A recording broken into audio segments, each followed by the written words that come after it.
Haleluya. Shalom Bapak Ibu Saudara yang kekasih dalam Kristus Yesus Tuhan. Senang sekali kita kembali dapat bertemu dalam satu tayangan yang dibagikan kepada Bapak Ibu sekalian sebagai tayangan ibadah kita secara online yang kita laksanakan kembali pada hari ini. Karena sempat beberapa waktu sudah kita buka kemudian itu tutup karena kita tahu bahwa peningkatan daripada COVID-19 ini yang dikatakan sedang begitu besarnya peningkatan sedang naik peningkatannya. Oleh karena itu, agar tidak menyebabkan hal-hal yang tidak kita inginkan lebih lagi bagi jemaat di gereja, maka sementara gereja kita tutup, kemudian kita melaksanakan ibadah kembali secara online. Tapi saya percaya bahwa itu tidak akan mengurangi semangat Bapak Ibu sekalian untuk boleh bersama-sama menikmati hadirat Tuhan dan menikmati berkat Tuhan pada hari ini. Amin. Baik Bapak Ibu, sebelum ibadah kita mulai, kita akan terlebih dahulu berdoa. Mari tundukkan kepala, pejamkan mata, dan arahkan hati Bapak Ibu. Dan untuk bersama-sama kita berdoa buat ibadah kita pada hari ini. Mari kita berdoa. Bapa kami yang di surga, Bapa yang baik, Bapa yang kami sapa, kami muliakan di dalam nama Tuhan kami Yesus Kristus. Pada hari ini kembali kami akan melaksanakan ibadah kami secara online. Berkati ya Tuhan ibadah kami pada hari ini dari awal, pertengahan hingga akhirnya, dan biarlah semuanya kembali hanya untuk hormat, kemuliaan dan kebesaran bagi nama Tuhan. Berkati semua yang terlibat di dalam pelayanan, Tuhan urapi, Tuhan pakai, dan biarlah kiranya sekali lagi itu hanya untuk menyenangkan hati Tuhan. Dan berkati praise and worship, berkati firman Tuhan yang akan disampaikan, urapi. Terima kasih Tuhan, segala intimidasi iblis dalam bentuk apapun yang mengganggu konsentrasi kami di saat kami bersama-sama untuk datang kepada Tuhan oleh ibadah kami secara online pada hari ini, kami tolak, patahkan, hancurkan di dalam nama Yesus. Tapi kami mohon pertolongan, kekuatan daripada kuasa Roh Kudus yang menolong, menguatkan kami untuk kami mengikuti ibadah kami secara online dari awal, pertengahan hingga akhirnya. Terima kasih Tuhan, terima kasih. Kami menyerahkan semua ini dan kami siap melaksanakan ibadah kami secara online pada hari ini. Hanya di dalam nama Tuhan kami Yesus Kristus kami bersyukur dan berdoa. Haleluya. Amin.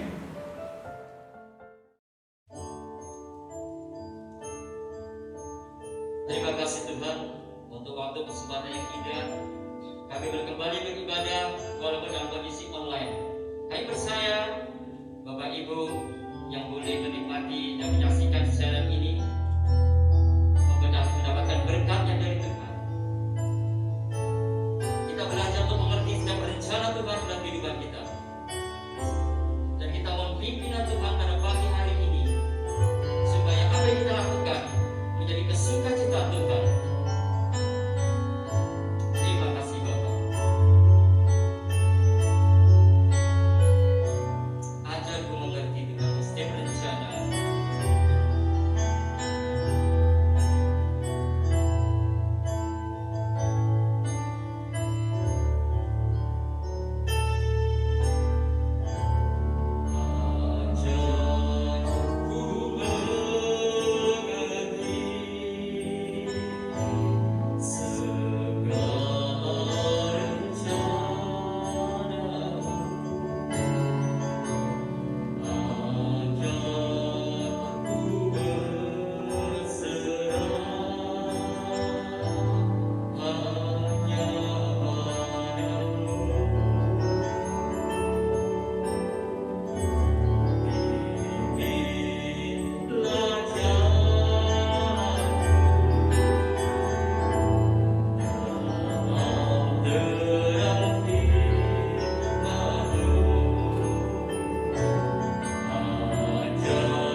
Terima kasih Bapa untuk setiap rencana-Mu yang indah dalam kehidupan kami.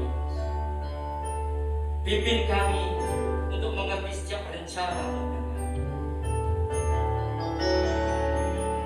Segala perkara banyak yang kami hadapi, tapi yakin dan percaya bersama Engkau kami sanggup dan mampu melewatinya. Segala perkara dapat ku tahu di dalam-Nya yang memberi kekuatan. Tuhan Yesus penolong dan sahabat, tetap percaya Tuhan segala perkara.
Haleluya, puji Tuhan. Saya yakin dan percaya bahwa Bapak Ibu Saudara sekalian sudah diberkati melalui pujian penyembahan pada hari ini. Amin. Baik, saatnya kita akan kembali bersama-sama belajar firman Tuhan.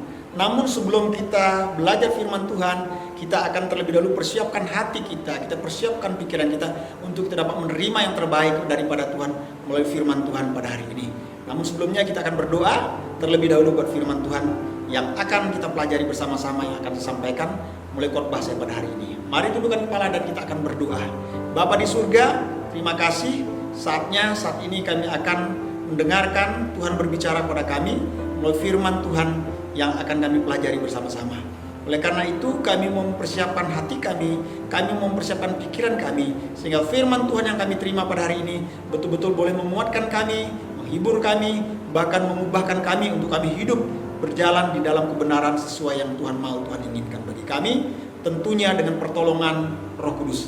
Oleh karena itu berkati firman Tuhan pada hari ini akan kami pelajari, urapi hamba yang akan menyampaikan, berikanlah hikmat yang di surga, pengertian pemahaman yang benar, sehingga firman yang disampaikan juga biarlah ini betul-betul berasal dari isi hati Tuhan, sehingga firman ini betul-betul boleh memberkati setiap kami, setiap umat Tuhan. Berkati umat Tuhan yang akan mendengarkan, mari Tuhan memberkati, Roh Kudus mengurapi, memberikan hikmat pengertian pemahaman yang benar juga.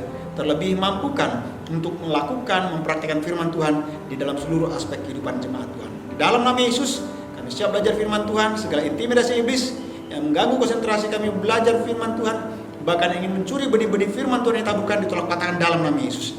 Tubuh kami Tuhan, kuasa darah Yesus, malaikat Tuhan mengirim benteng kami dan Roh Kudus menguasai hati dan pikiran kami. Terima kasih, kami siap menerima firman Tuhan pada hari ini dalam mengucapkan bersyukur dan berdoa. Haleluya, amin. Nah Bapak Ibu, mari kembali kita akan bersama-sama belajar firman Tuhan yang diambil dari Injil Matius pasal yang ke-6. Injil Matius pasal yang ke-6 ayat yang ke-19 sampai ayat yang ke-20. 2 ayat saja akan kita baca bersama-sama, atau Bapak Ibu nanti baca di tempat masing-masing. Saya baca dari tempat ini membacakan kepada Bapak Ibu, dan Bapak Ibu juga simak baik-baik firman Tuhan ini. Sudah dapat semua? Buka Alkitabnya atau Alkitabnya. Matius pasal 6 ayat 19 sampai ayat yang ke-20. Dengarkan, demikian bunyi firman Tuhan. Hal mengumpulkan harta.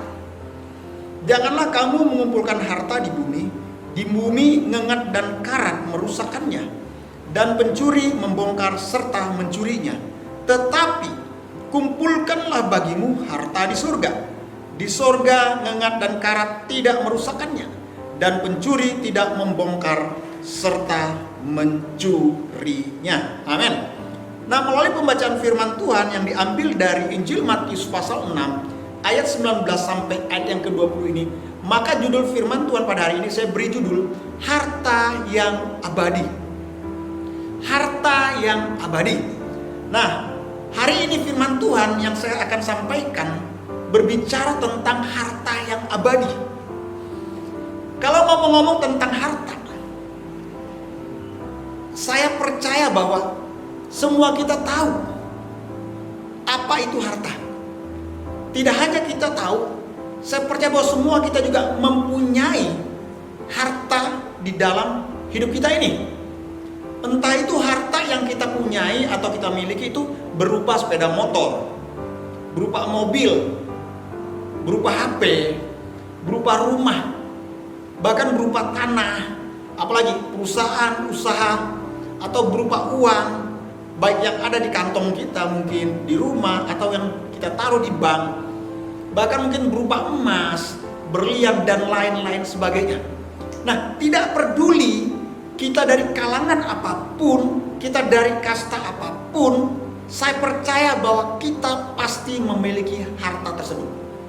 Pasti. Entah harta itu bernilai kecil atau harta itu bernilai besar, saya percaya bahwa semua kita memiliki harta tersebut. Betul gak? Nah, tetapi tahukah Bapak Ibu Saudara sekalian bahwa sesungguhnya segala harta yang kita punyai, harta yang kita miliki di bumi ini, itu tidaklah abadi. Mengapa?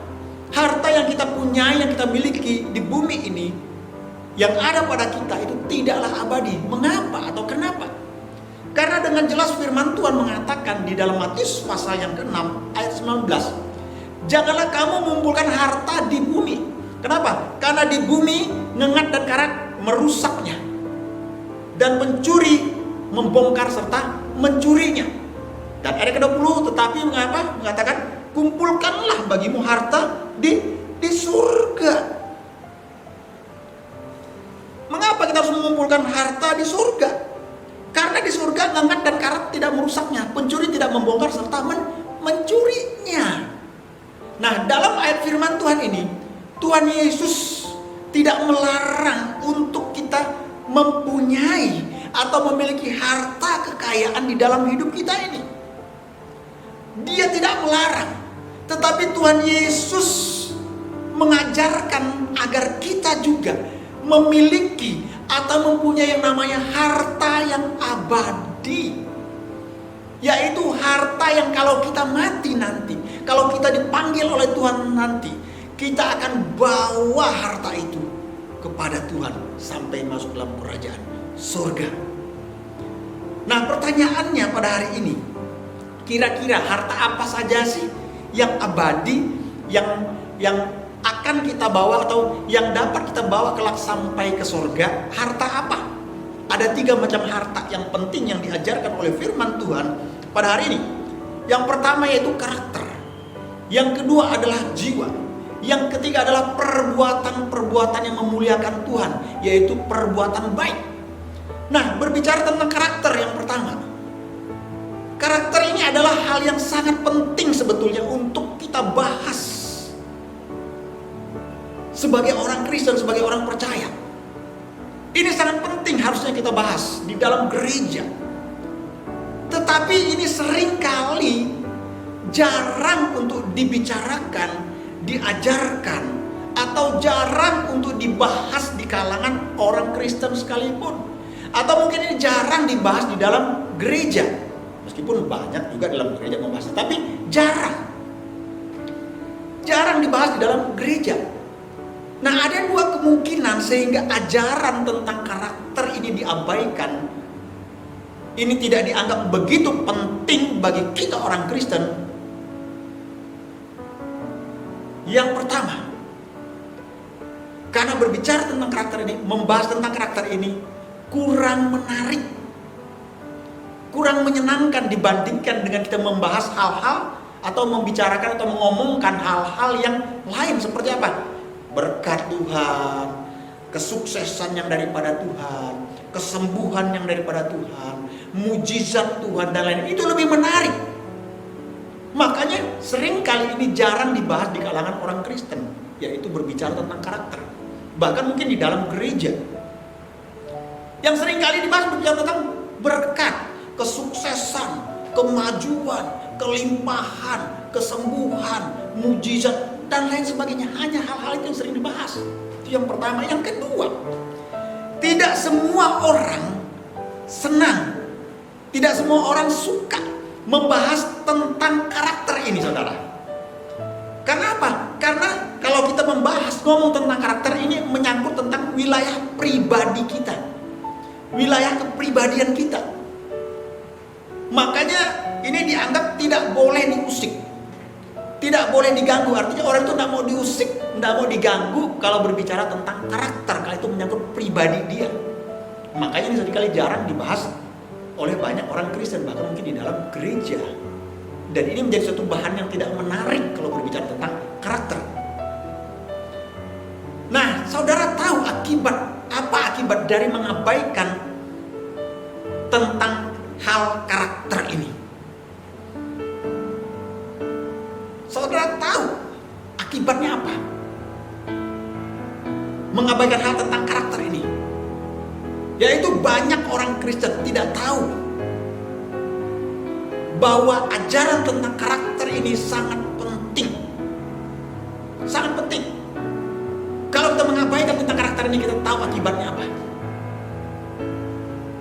Makanya banyak orang yang tidak tahu bahwa ajaran tentang karakter ini sangatlah penting untuk kita pelajari, sangatlah penting untuk kita bahas di dalam kehidupan kekristenan kita. Makanya dalam firman Tuhan ini berbicara tentang harta yang abadi adalah salah satunya berbicara tentang karakter. Mengapa berbicara tentang karakter? Karena harta duniawi itu sifatnya itu tidak kekal. Harta duniawi itu bersifat sementara. Harta duniawi itu dapat binasa, ya kan? Tetapi karakter itu sifatnya kekal. Karakter itu sifatnya abadi. Karakter itu tidak dapat binasa. Makanya Rasul Petrus mengatakan di dalam 1 Petrus pasal yang ketiga ayat 3 sampai 4. Bapak Ibu bisa lihat di situ ayat yang ketiga sampai ke 4. Ayat ketiga Bapak Ibu bisa lihat dikatakan perhiasanmu janganlah secara lahiriah. Bukan berarti kita tidak boleh memiliki hal-hal yang lahiriah di dalam hidup kita. Harta kekayaan, uang, emas, berlian, rumah, mobil, motor dan sebagainya. Bukan berarti kita tidak boleh mempunyai usaha bisnis. Boleh. Tapi jangan itu menjadi suatu perhiasan bagi kita. Hanya secara lahiriah, tetapi yang dikatakan oleh Petrus, kita juga harus mempunyai perhiasan secara batiniah. Batiniah ini, manusia batiniah ini berbicara tentang karakter kita ini. Ini berbicara tentang karakter yang disebutkan oleh Rasul Petrus, sebutan sebagai manusia batiniah. Sebab dikatakan karakter kita tahu datang itu dari dalam, bukan dari luar. Dan saudara harus tahu bahwa karakter adalah sebuah kekuatan yang tidak kelihatan, dan itu harus kita miliki. Memang untuk karakter ini dapat bertumbuh itu tidak mudah. Karakter bertumbuh itu harus melalui proses-proses kehidupan ini, harus melihat tantangan, yaitu ujian-ujian yang datang di dalam kehidupan kita. Tetapi waktu kita dapat menghadapi semua itu, saudara akan melihat bahwa karakter yang baik itu, yang dapat menghadapi proses dan ujian itu, akan menghasilkan buah-buah yang berkualitas, buah-buah yang baik, buah-buah yang bermanfaat, baik bagi diri kita sendiri maupun bagi orang lain. Nah, pertanyaannya, buah-buah apa itu? Sebagai buah karakter yang abadi, atau sebuah karakter yang akan kita bawa sampai kita ke surga nanti, sampai kita mati masuk surga nanti. Galatia 5:22-23 dengan jelas firman Tuhan mengatakan apa? Kasih, damai sejahtera, kesabaran, kemurahan, dan seterusnya. Itu 9 buah roh. Nah, ini harus ada di dalam diri kita. Ini berbicara tentang karakter. Pertanyaannya, apakah sudah ada salah satu dari karakter-karakter yang dikatakan oleh Galatia pasal 5 ini, di ayat yang ke-22 dan 23 ini, apakah sudah ada di dalam diri kita? Tetapi tidak cukup hanya satu, tetapi dua, tidak cukup dua, tetapi tiga, tidak cukup, bahkan semuanya itu 9 buah karakter ini harusnya ada di dalam diri kita sebagai orang Kristen. Nah, untuk ini ada di dalam diri kita sebagai orang Kristen memang tidak mudah. Hal ini hanya terjadi kalau kita sungguh-sungguh, kalau kita dengan benar-benar bertobat, hidup di dalam Tuhan dengan sungguh-sungguh, bukan setengah-setengah, belajar firman Tuhan, merenungkan firman Tuhan, serta mempraktekkan atau melakukan firman Tuhan di dalam setiap kehidupan kita sehari-hari, bukan sekali-kali. Itu yang pertama, harta yang abadi yang akan kita bawa adalah karakter. Yang kedua, harta yang abadi yang akan kita bawa sampai kita masuk ke surga nanti, tidak hanya karakter, tetapi jiwa. Harta yang abadi adalah jiwa manusia. Jiwa manusia yang kita bawa datang kepada Tuhan. Nah, mengapa jiwa manusia ini sebagai harta yang abadi? Karena harta dunia ini memang dikatakan akan binasa, tetapi jiwa tidak. Harta dunia ini tidak akan kita bawa masuk sampai dalam surga, tetapi jiwa itu iya, kita akan bawa. Oleh karena itu Tuhan tidak menginginkan, karena Tuhan tidak menginginkan, Tuhan tidak menghendaki satu jiwa pun binasa. Makanya kita harus membawa jiwa datang kepada Tuhan. 2 Petrus 3 ayat 9 mengatakan bahwa di situ dikatakan supaya jangan ada yang binasa. Artinya bahwa Tuhan tidak menginginkan seorang pun binasa. Tuhan tidak ingin saudara saja diselamatkan, tapi Tuhan ingin ada jiwa-jiwa yang belum mengenal Tuhan juga diselamatkan. Karena Dia tidak menginginkan satu orang pun binasa, melainkan semua orang beroleh selamat, hidup yang kekal. Mengapa, saudara? Mengapa jiwa? Karena satu jiwa itu sangat, sekali lagi saya katakan, sangat-sangatlah berharga bagi Tuhan. Maka dari itu kita sebagai orang percaya, kita harus mempunyai hati, yaitu hati yang sama seperti hati Yesus, hati Tuhan. Yaitu hati yang mengasihi jiwa-jiwa yang terhilang, mengasihi jiwa-jiwa yang terluka. Agar apa? Agar mereka juga bisa diselamatkan. Tidak hanya saudara dan tidak hanya kita yang diselamatkan, tapi Tuhan mau jiwa-jiwa yang terhilang, jiwa-jiwa yang terluka ini diselamatkan juga. Nah, jiwa ini adalah harta yang abadi yang Tuhan mau. Nah, sekali lagi saya mau katakan, orang yang percaya, yang hatinya melekat kepada Tuhan, ia dapat melihat orang yang terhilang ini, ya kan? Dan dia akan dapat menilai orang yang terhilang ini sebagai jiwa yang berharga. Sebagaimana Yesus memandang saudara dan saya adalah jiwa yang berharga. Sebagaimana Yesus memandang orang-orang yang ada di luar sana yang belum percaya pada Dia adalah jiwa yang berharga. Nah, Tuhan mau kita mempunyai hati, ketika kita melekat pada Tuhan, kita mempunyai hati seperti Tuhan, itu melihat jiwa-jiwa yang terhilang ini, jiwa-jiwa yang tidak mengenal Tuhan ini, menjadi sesuatu yang lebih berharga dari seluruh harta ataupun apa yang kita punya saat ini. Tuhan mau itu lebih berharga, karena itu adalah harta yang abadi yang kita bawa sampai kita masuk dalam kerajaan surga, yaitu harta yang abadi itu jiwa, tidak hanya karakter, tapi kedua adalah jiwa. Cuman yang menjadi pertanyaannya, apakah benar-benar kita mengasihi jiwa itu? Seringkali kita tidak menghargai, tidak menilai bahwa jiwa itu sangat berharga dibandingkan apa yang kita punya, kita miliki. Seringkali kita Tidak menganggap bahwa jiwa-jiwa yang terhilang itu harus kita menangkan. Itu lebih penting daripada apa yang kita kerjakan, kita lakukan pada saat ini. Bukan berarti kita tidak boleh melakukan apa yang harus kita lakukan, kita kerjakan, kita harus lakukan. Tetapi kita harus menilai jiwa yang belum mengenal Tuhan itu penting. Bahkan jauh lebih penting apa yang kita daripada apa yang kita kerjakan pada saat ini. Atau kita memandang jiwa itu lebih berharga jauh daripada apa harta yang kita miliki, yang kita punyai pada saat ini. Harusnya seperti itu. Nah, pertanyaannya, apakah saudara menganggap bahwa jiwa-jiwa yang terhilang ini lebih berharga daripada apa yang saudara punyai, apa yang saudara miliki saat ini? Itu kembali kepada saudara masing-masing. Jikalau saudara memiliki hati yang melekat kepada Tuhan, yang melekat kepada Yesus, maka saudara akan mengatakan, jiwa-jiwa itu lebih penting, lebih berharga bagiku dibandingkan apa yang kupunyai dan kumiliki pada saat ini. Amin. Yang kedua, yang ketiga, atau yang terakhir, tidak hanya harta yang abadi yang akan kita bawa sampai kita mati masuk surga nanti. Tidak hanya karakter, tidak hanya jiwa, tetapi yang ketiga adalah suatu perbuatan-perbuatan yang memuliakan nama Tuhan, itu perbuatan-perbuatan baik yang kita lakukan selama kita hidup di dalam muka bumi ini. Nah, Bapak Ibu, di dalam Wahyu pasal 14 ayat yang ke-13, mari kita akan buka bersama-sama ayat firman Tuhan ini dan akan kita baca. Wahyu pasal yang ke-14 ayat yang ke-13. Kita lihat firman Tuhan ini berkata apa? Wahyu pasal 14 ayat yang ke-13. Saya akan bacakan, Bapak Ibu dengar baik-baik.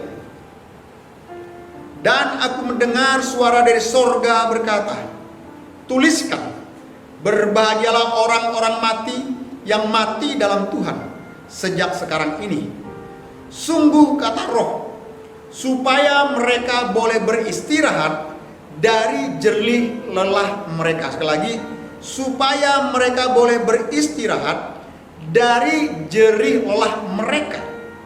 Karena segala, garis bawahi, perbuatan mereka menyertai mereka. Sekali lagi firman Tuhan katakan apa? Karena dikatakan segala perbuatan mereka menyertai mereka. Nah, Bapak Ibu saudara sekalian, ayat firman Tuhan ini mengingatkan kepada kita semua, mengingatkan Bapak Ibu saudara sekalian, mengingatkan saya, mengingatkan semua orang percaya atau semua orang Kristen bahwa apapun yang kita perbuat, apapun yang kita lakukan di muka bumi ini akan kita bawa sampai kita mati. Artinya apa? Artinya bahwa tidak ada satupun perbuatan baik yang kita lakukan atau perbuatan baik yang kita perbuat atau perbuatan baik yang setiap orang percaya lakukan dan perbuat itu akan dilupakan oleh Tuhan. Semua akan diingat oleh Tuhan. Karena apa? Karena semuanya sudah tercatat di surga. Jadi setiap perbuatan baik yang kita lakukan, perbuatan baik yang kita perbuat selama kita hidup di muka bumi ini, tidak ada satupun yang akan dilupakan oleh Tuhan. Semua akan diingat oleh Tuhan karena itu tercatat di surga. Nah, firman Tuhan di dalam Wahyu pasal 14 ayat 13 ini sebetulnya memberikan suatu dorongan bagi kita dan membawa suatu ajakan bagi kita, yaitu orang yang percaya, orang Kristen atau kita gereja Tuhan. Agar apa?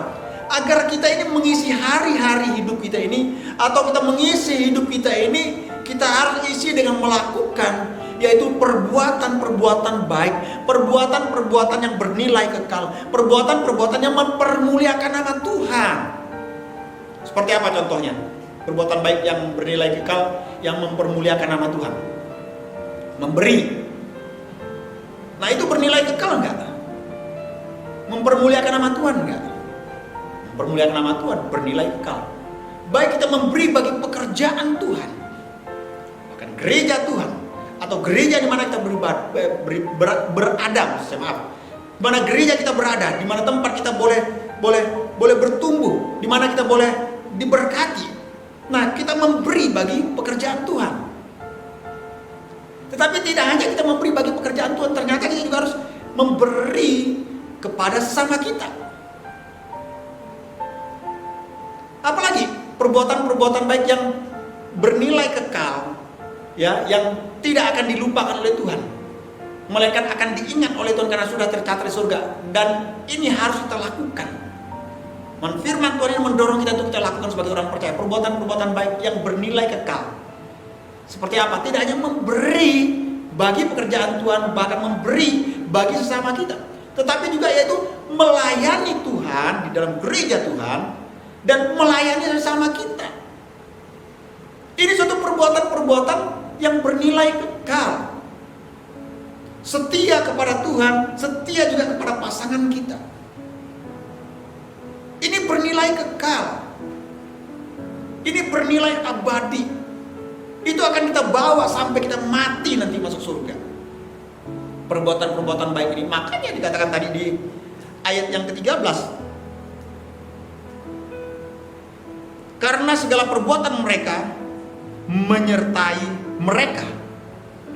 Karena semua perbuatan mereka menyertai mereka. Berarti perbuatan apa? Perbuatan-perbuatan baik. Perbuatan-perbuatan yang bernilai kekal, yang akan kita bawa sampai kita mati nanti di dalam surga. Nah, Bapak Ibu Saudara sekalian, tetapi kita harus ingat bahwa setiap kita diselamatkan, setiap Bapak Ibu Saudara sekalian diselamatkan, setiap kita semua diselamatkan, itu sekali lagi saya mau katakan berulang kali, bukan karena perbuatan baik kita. Perbuatan baik yang kita lakukan tidak akan pernah menyelamatkan kita. Tetapi keselamatan kita diselamatkan itu karena kasih karunia oleh iman pada siapa? Kepada Yesus Kristus Tuhan. Itu bukan hasil usaha kita, bukan kerja keras kita, tetapi itu pemberian daripada Allah. Ini yang dikatakan dalam Efesus pasal 2 ayat 8 sampai ayat yang ke-9. Jadi sekali lagi, keselamatan kita bukan karena perbuatan baik. Perbuatan baik yang kita lakukan karena Yesus sudah berbuat kebaikan bagi kita, yaitu memberikan keselamatan bagi kita. Nah, makanya kita harus berbuat kebaikan juga, agar apa? Nama Tuhan dipermuliakan. Inilah perbuatan baik yang bernilai kekal, yang mempermuliakan nama Tuhan. Memberi bagi pekerjaan Tuhan maupun sesama, melayani Tuhan maupun melayani sesama, setia kepada pasangan maupun setia kepada Tuhan maupun setia kepada pasangan kita, dan lain sebagainya, dan lain sebagainya, dan lain sebagainya. Nah, berbicara tentang setia atau ngomong tentang setia, setia ini tidak hanya dalam keadaan senang, ya kan? Tidak hanya dalam keadaan suka, tetapi setia ini juga dalam keadaan susah. Dalam keadaan sukar pun kita harus tetap setia kepada Tuhan. Meskipun saat ini kita tahu masa pandemi ini COVID-19 yang akhirnya mengharuskan banyak orang beribadah dari rumah secara online. Nah, akibat dari ibadah secara online ini, sekian bulan bahkan tahun, kemudian ada ibadah secara offline, akhirnya orang malas untuk datang beribadah secara offline. Ya mungkin kalau memang usia yang di atas 60 tahun ke atas gitu, 55 tahun ke atas, 60 tahun ke atas, ya memang mungkin harus ibadah secara online. Anak-anak harus ibadah secara online, tidak offline, karena kan beresiko orang yang sudah berusia, ya kan, sama anak-anak takut terinfeksi atau tertular dengan wabah COVID-19 ini. Itu nggak jadi masalah, tapi yang sehat-sehat, yang muda-muda. Nah, mungkin karena kita sudah terbiasa sekian bulan bahkan tahun ibadah secara online di rumah, jadi enak, jadi malas. Nah, kesetiaan kita kepada Tuhan tidak hanya dalam keadaan senang, dalam keadaan sukar pun kita harus tetap setia pada Tuhan. Artinya kesetiaan kita beribadah kepada Tuhan tidak hanya dalam keadaan kita nyaman di rumah kita beribadah secara online, tetapi tidak nyaman pun situasi kondisi ini pun kita harus setia untuk beribadah pada Tuhan, meskipun itu secara offline kita harus kembali. Kenapa? Kalau kelamaan secara online terkadang membuat seseorang itu menjadi malas untuk beribadah secara offline. Nah, makanya kita harus membangkitkan semangat kita untuk kita kembali ibadah secara offline. Pacu semangat kita, pacu kerinduan kita untuk kita beribadah kepada Tuhan secara offline. Dan setialah ketika saudara beribadah kepada Tuhan, setialah beribadah kepada Tuhan. Amin. Begitu juga dengan pasangan. Tidak hanya dalam keadaan senang, dalam keadaan diberkati, kita setia pada pasangan kita. Kita setia pada suami kita. Tetapi bagaimana ketika saat ini pandemi terjadi? Suami kita di PHK atau mungkin dirumahkan, gaji yang sudah tidak maksimal lagi memenuhi untuk rumah tangga kita. Apakah kita mau setia atau tidak? Nah, sebagai pasangan kita harus mau tetap setia, tidak hanya dalam keadaan senangnya aja, dalam keadaan diberkatinya aja, dalam keadaan pekerjaan sedang baik-baiknya saja, bahkan yang tidak baik pun kita harus tetap setia kepada pasangan kita. Begitu juga sebaliknya suami kepada istri. Kesetiaan kita kepada pasangan kita itu menandakan juga menunjukkan bahwa kesetiaan kita kepada Tuhan dalam keadaan suka maupun duka. Dalam keadaan susah maupun senang, kita harus tetap setia kepada Tuhan maupun setia kepada pasangan kita. Amin. Nah, Bapak Ibu sekalian, kesimpulan dari firman Tuhan pada hari ini yang saya sampaikan, yang saya bagikan dan kita pelajari bersama-sama, yang diambil dari Injil Matius pasal yang ke-6 ayat 19 sampai 20 ini, yang berbicara tentang harta yang abadi ini. Dan harta yang abadi ini yang hanya bisa kita bawa kepada Tuhan ada 3, yaitu karakter kita, yaitu jiwa-jiwa yang kita bawa datang pada Tuhan. Dan yang ketiga adalah perbuatan-perbuatan kita selama kita hidup di muka bumi ini, yaitu perbuatan baik yang mempermuliakan nama Tuhan. Nah, oleh karena itu kesimpulan dari firman Tuhan pada hari ini, dengan kita melakukan 3 hal ini, memiliki karakter, membawa jiwa, dan melakukan perbuatan-perbuatan baik, perbuatan yang mempermuliakan nama Tuhan, maka sesungguhnya saya mau beritahu kepada kita semua, kita sedang mengerjakan hal-hal yang bersifat kekal, hal-hal yang bersifat abadi. Amin. Puji Tuhan. Nah, mari Bapak Ibu sekalian, untuk mengakhiri khotbah secara online pada hari ini, maka kita akan akhiri khotbah ini atau firman Tuhan ini yang saya sampaikan, yang kita pelajari bersama-sama, yang saya beri judul harta yang abadi ini, kita akan akhiri bersama-sama di dalam doa. Mari tundukkan kepala Bapak Ibu sekalian dan kita kembali berdoa bersyukur buat firman Tuhan hari ini. Bapa di surga, kami kembali bersyukur dan berterima kasih buat firman Tuhan pada hari ini yang kembali mengingatkan kepada kami sebagai orang percaya, sebagai orang Kristen, sebagai anak-anak Tuhan, untuk kami tidak hanya fokus untuk mengumpulkan harta di dunia ini, untuk kami tidak hanya fokus mengumpulkan kekayaan-kekayaan yang ada di dunia ini, sehingga kami lupa untuk hal yang lebih penting dari semua itu, yaitu mengumpulkan harta yang abadi, harta yang kekal, yang dapat kami bawa datang kepada Tuhan. Dan biarlah kiranya melalui firman Tuhan pada hari ini menyadarkan kami, mengingatkan kami bahwa harta yang ada di dunia ini tidak akan kami bawa mati, tidak akan kami bawa sampai ke surga. Tetapi yang akan kami bawa sampai kami masuk ke surga adalah harta yang abadi, yang bersifat karakter, yang bersifat jiwa-jiwa yang kami menangkan bagi Tuhan. Bahkan perbuatan-perbuatan yang mempermuliakan nama Tuhan, itu perbuatan baik. Oleh karena itu Tuhan, tolong kami, mampukan kami, sanggupkan kami, dan berikan hikmat bagi kami ya Tuhan, untuk kami boleh melakukan apa yang Tuhan mau, Tuhan inginkan bagi kami, sesuai dengan firman Tuhan pada hari ini, yang kami boleh dengar, yang kami boleh pelajari bersama-sama, untuk kami mengumpulkan harta yang abadi, tidak hanya yang sementara. Kami tetap seimbang di dalam hidup ini, mengumpulkan harta di dunia ini, tetapi kami pakai juga untuk mempermuliakan nama Tuhan, untuk kami mengumpulkan harta yang abadi, yang sampai masuk dalam kekekalan kelak waktu Tuhan memanggil kami. Mampukan kami Tuhan, untuk kami tidak fokus hanya mengumpulkan harta di dunia ini, tapi kami juga fokus mengumpulkan harta yang akan kami bawa, yaitu harta yang abadi, harta yang kekal, sampai kami bawa masuk dalam kerajaan surga. Terima kasih Tuhan Yesus, terima kasih buat firman Tuhan pada hari ini.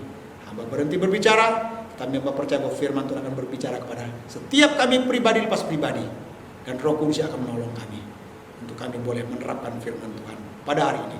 Terpujilah nama Tuhan. Hanya di dalam nama Yesus kami bersyukur dan berdoa buat firman Tuhan pada hari ini. Haleluya. Amin.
puji Tuhan, Bapak Ibu Saudara sekalian, pada akhirnya kita akan mengakhiri ibadah kita secara online pada hari ini, dan kita akan akhiri dalam doa dan doa berkat. Namun sebelum saya akhiri dalam doa, saya menambahkan satu pengumuman bahwa Minggu tanggal 6 bulan Maret yang akan datang ini, kita kembali akan melaksanakan ibadah kita secara offline. Tapi masih tetap dibatasi karena kita melihat situasi kondisi yang masih belum betul-betul pulih ya. Yang masih saat ini penyebaran dari wabah COVID-19 ini, Omikron secara khusus sedang masih terjadi peningkatan. Mungkin terjadi penurunan, baru sedikit terjadi penurunannya, tetapi kita harus tetap waspada, makanya ibadah secara offline tetap kita batasi. Jadi kembali nanti Bapak Ibu yang ingin ibadah secara offline bisa mendaftar nanti di grup yang akan dibagikan, mengisi namanya di list yang akan dibagikan nanti. Baik Bapak Ibu, kita akan akhiri ibadah kita. Mari kita tundukkan kepala dan kita akan berdoa bersama-sama. Bapa di surga, kami kembali bersyukur dan terima kasih pada hari ini. Dari awal pertengahan hingga akhir ibadah kami, Tuhan sudah tolong kami boleh berjalan dengan tidak kerasa apapun, dan semua kembali hanya untuk hormat, kemuliaan dan kebesaran bagi nama Tuhan. Berkati semua yang terlibat di dalam pelayanan. Mari Tuhan memakai, mengurapi, dan semakin hari semakin hari untuk kemuliaan bagi nama Tuhan. Terpujilah nama Tuhan, dan kami terlebih dahulu berdoa sebelum menutup di dalam doa berkat. Kami berdoa buat bangsa dan negara kami, Tuhan tolong pulihkan, Tuhan tolong berkarya campur tangan, sehingga bangsa kami ini Tuhan betul-betul boleh dapat kembali dengan leluasa nanti Tuhan untuk beraktivitas, melakukan kegiatan-kegiatan, bahkan peribadatan kami Tuhan Yesus. Oleh karena itu, pemerintah diberikan hikmat yang sedang menangani wabah COVID-19 yang sedang merebak saat ini, sehingga boleh teratasi dengan baik. Terima kasih Tuhan, berkati pemimpin tertinggi kami, dari Presiden, Wakil Presiden, beserta jajarannya, dan seluruh kepala-kepala daerah yang ada. Tuhan memberkati mereka dengan roh yang takut akan Tuhan, dan memberkati mereka dengan hikmat yang daripada Tuhan untuk memimpin bangsa ini dan membawa masyarakat menjadi masyarakat yang takut akan Tuhan, dan membuat bangsa ini menjadi bangsa yang maju, bangsa yang diberkati oleh Tuhan juga. Terima kasih Tuhan. Dan kami berdoa secara khusus juga, kami mau bersafaat saat ini, yaitu negara Rusia dan Ukraina yang sedang mengalami konflik yang saat ini terjadi, mulai perang di Rusia dan Ukraina. Tuhan kami berdoa, Tuhan tolong campur tangan, Tuhan berkarya, Tuhan memberkati setiap anak-anak Tuhan yang ada di Rusia maupun di Ukraina. Biarlah kiranya mereka tetap dalam perlindungan Tuhan. Bahkan kami berdoa buat Ukraina yang sudah mengalami serangan terlebih dahulu dari Rusia, Tuhan memberkati mereka, menguatkan mereka. Dan kami berdoa biarlah kedua negara ini boleh mendapatkan solusi yang terbaik. Setiap presiden dari masing-masing negara ini, mereka betul-betul diberikan hikmat dan roh yang takut akan Tuhan, sehingga mereka melihat bahwa banyak jiwa-jiwa yang berharga yang ada, yang mereka tidak dengan semudah itu dapat menghilangkan jiwa-jiwa yang ada itu dengan peperangan ini, sehingga tidak menjadi semakin meluas dan semakin membesar. Oleh karena itu kami berdoa, jamah hati kedua pemimpin yang ada, sehingga mereka mau kembali berdamai Tuhan. Dari pihak-pihak yang ada di seluruh negara, persatuan bangsa-bangsa, NATO dan sebagainya, tolong biarlah mereka diberikan hikmat juga untuk berbicara, sehingga terjadi solusi, yaitu perdamaian antara kedua negara ini Tuhan, sehingga tidak terjadi perang yang lebih besar lagi. Kami berdoa di dalam nama Yesus. Sekali lagi kami berdoa, biarlah kiranya kasih Tuhan turun atas kedua pemimpin dari bangsa yang besar ini Tuhan Yesus, di dalam nama Yesus. Dan kami berdoa juga pada saat ini Tuhan, khususnya buat gereja-gereja Tuhan yang ada di seluruh dunia, biarlah kami sebagai gereja Tuhan boleh bersatu hati untuk bersama-sama berdoa buat keamanan dunia ini, secara khusus dalam peperangan yang sedang terjadi baik Rusia dan Ukraina. Bahkan kami berdoa juga sama-sama buat seluruh anak-anak Tuhan yang ada di seluruh dunia ini. Mari Tuhan memberikan kekuatan, kesehatan, dan Tuhan memberikan perlindungan yang daripada Tuhan. Dijauhkan dari hal-hal yang tidak diinginkan dan daki. Dan kami sebagai anak-anak Tuhan yang ada di seluruh dunia ini berdoa buat anak-anak Tuhan yang ada di Rusia maupun di Ukraina, agar mereka tetap dalam perlindungan Tuhan, di dalam nama Yesus. Terima kasih Tuhan, terima kasih. Dan kami berdoa buat Pulau Bali saat ini, Tuhan memberkati Pulau Bali. Mari Tuhan berkarya, Tuhan campur tangan atas Pulau Bali, Tuhan pulihkan perekonomian Pulau Bali dengan cara-cara apapun yang dilakukan pemerintah, sehingga perekonomian boleh pulih kembali di Pulau Bali ini, bahkan di seluruh Indonesia. Terima kasih Tuhan, kami berdoa buat kepala daerah kami.